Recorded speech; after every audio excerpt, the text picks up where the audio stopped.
Everyone in the city envied Daniel Okoye's life, but no one knew how close he was to death. Daniel Okoye was a self-made billionaire, the owner of construction empires, private banks, and real estate that stretched across the skyline. His mansion sat quietly beside the lagoon, hidden behind tall gates and trimmed hedges. At public events, he stood confidently beside his wife, Vivian Okoye, a woman known for her beauty, elegance, and flawless fashion sense. Together, they looked untouchable, wealthy, glamorous, and deeply in love. But the truth inside the mansion was painfully different. Their marriage of 8 years had grown cold. Vivian no longer laughed with Daniel, no longer touched him unless cameras were present. She slept facing the wall, spoke to him with irritation, and treated his presence like an inconvenience. Daniel noticed the distance but blamed himself. He thought work had stolen her happiness. So he tried harder. He bought her jewelry worth more than houses. He surprised her with trips abroad. He canceled meetings just to sit with her at home. Nothing worked. Vivian's eyes stayed empty, her smiles fake. What Daniel didn't realize was that the danger in his house was no longer emotional. It was carefully planned. The situation changed when Vivian complained that the mansion was too large to manage alone. Reluctantly, she allowed Daniel to hire a housekeeper. That was how Adanna and Okoye entered their lives. Adanna was 23, thin, soft-spoken, and visibly nervous during the interview. She came from a remote village where electricity was rare and clean water came from a muddy stream. Her father had died years earlier, and her mother lay weak and sick with kidney disease, needing constant treatment they could not afford. Adanna had arrived in the city with nothing but hope. For days she slept on a bench at the bus station, applying for jobs and being rejected. When Daniel asked why she kept trying, her voice trembled as she answered honestly. She said her mother would not survive without treatment. Daniel hired her immediately. If you believe kindness still matters in this world, take a moment to like this video, because this story proves that goodness can still change destinies. Adanna began work the next day. She struggled with modern appliances at first, but she learned quickly. She cleaned tirelessly, cooked meals that reminded Daniel of his late grandmother, and showed deep respect to everyone in the house. Daniel began to feel peace at home again. Vivian noticed. She began finding faults where none existed. She ordered Adanna to clean already spotless floors. She criticized her cooking without tasting it. She watched her closely, suspiciously. Adanna endured everything silently. She needed the job too badly to complain. 2 weeks later, something strange began happening. A man started visiting the mansion during the day, always when Daniel was away. Vivian introduced him casually as her cousin, Leo. He was tall, charming, and far too comfortable in the house. Adanna noticed the way Vivian's voice softened around him, the way their eyes lingered, the way doors closed behind them. One afternoon, Adanna returned early from the laundry room and froze. Vivian and Leo stood too close. His hand brushed her waist. Vivian did not pull away. Adanna lowered her head and walked past, her heart pounding. Days later, while cleaning the hallway near the study, she heard voices. Vivian's voice was sharp, angry. She complained about money, about being trapped. Leo told her to be patient. Then Vivian said something that made Adanna's blood run cold. "I can't leave him empty-handed. The prenup will ruin everything." There was a pause, then Vivian said quietly, "He just needs to disappear." Adanna stepped back, her breath caught in her throat, and the nightmare had only just begun. Adanna pressed herself against the wall, barely breathing. Her heart pounded so loudly she feared they would hear it. Leo's voice was low but clear. He asked if Vivian was serious. Vivian laughed softly and said people died every day. She mentioned stress, heart attacks, sudden illnesses. She said there were ways to make death look natural, ways that left no trace. Adanna felt dizzy. Her knees nearly gave way.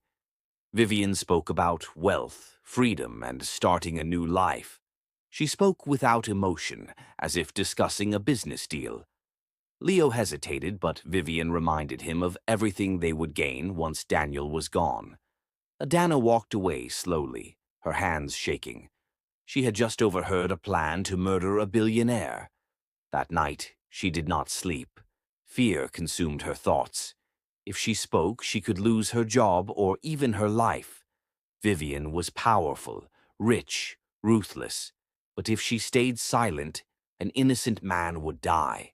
She thought of her mother lying weak in a village clinic, waiting for money that only this job could provide. She thought of Daniel's kindness, his quiet nature, the way he thanked her every evening.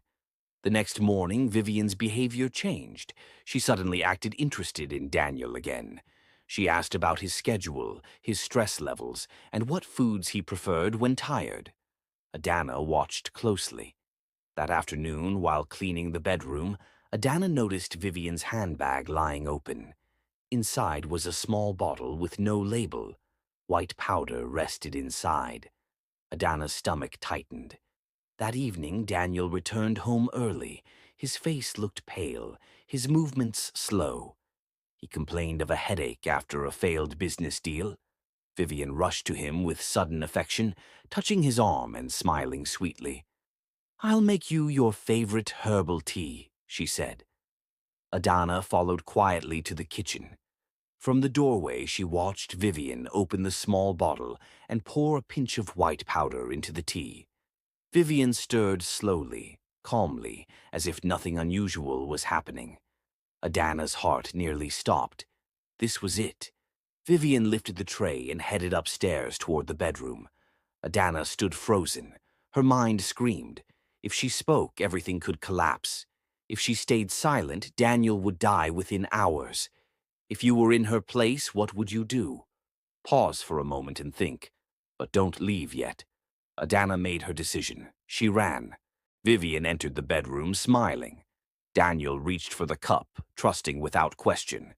Before he could drink, the door burst open. "Stop!" Adanna screamed.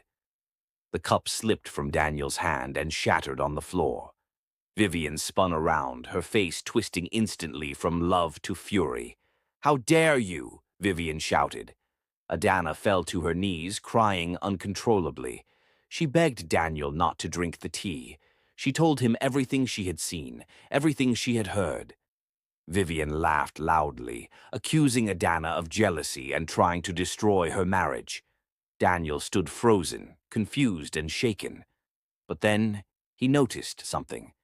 Vivian's hands were trembling. He walked over, picked up her handbag, and searched it. The small bottle fell out onto the floor. The room went silent. Vivian collapsed, crying, begging, denying, and then finally confessing.